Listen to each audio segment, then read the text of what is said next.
Today was another fairly uninteresting day.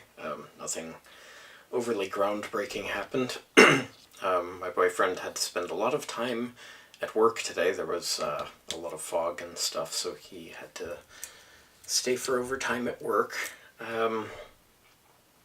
I did some more troubleshooting on this. I'm still not sure why it's not working.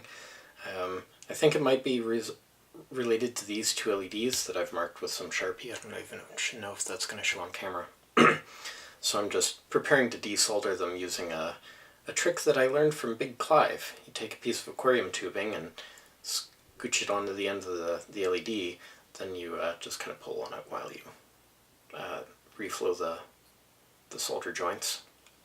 So I'm going to flow these off the board, test them, see if they're bad. If they are, I'll swap them with some fresh blue LEDs and see if it starts working again. In the meanwhile, do I have anything else to talk about? Not really. This thing is really awesome. I'm enjoying the heck out of this bottle that I got. Keeps tea at the perfect drinking temperature for longer than 10 hours, which is better than any thermos I've ever owned before. And I experimented with a cold drink in it today with some ice because I'm apparently a masochist, because it was -10 today.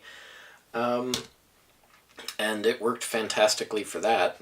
I finished the drink and the ice cubes didn't seem to have shrunk at all.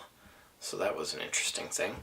I'm thinking about setting up a more scientific test of the tumbler's abilities. So I'll be using thermocouple that came with my new multimeter.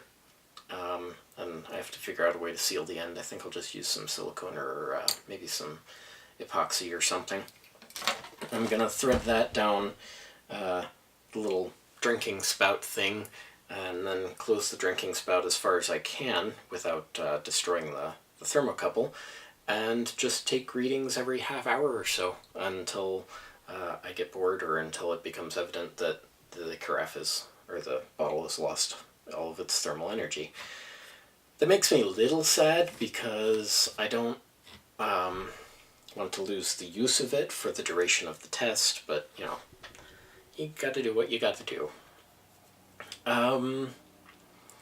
Oh, and I opened up to my mom a little bit more about what happened between me and Clint. That was kind of interesting. I hadn't really planned on discussing things, but it just sort of came out in an email conversation, and she now wants to meet him. This does not bode well for him.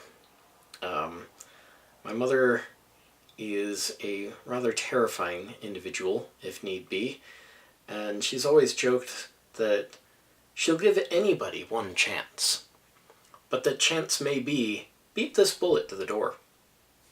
So, anyway, not that I think any sort of encounter will be forthcoming between them, but I almost feel sorry for him if my mom ever encounters him. Actually, I'm rather vicariously, that's not the right word, I'm rather enjoying the movie that's playing through my imagination right now. But anywho, that's about all the news for today. Uploaded a new video onto the tech channel, so go check that out. Just search Gadget Boy, or maybe I'll remember to put a link in the description. That would be a smart thing. And I can't really come up with anything else. Still waiting for the results of the blood tests.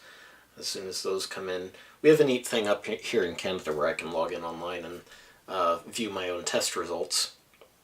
That both lets me know when the tests are complete, when they've been processed and everything, but it also lets me plan for questions. Like, if I see that a certain thing is out of range, typically I'll start by Googling it to see, okay, what is this test? What does it mean if it's out of range?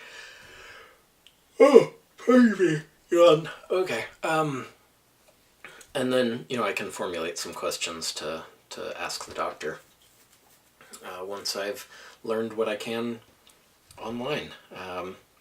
And so that's kind of an interesting thing that you can do up here.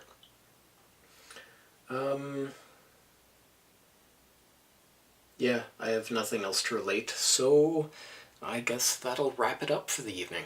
So thanks so much for joining me for another day. See you tomorrow. Bye-bye.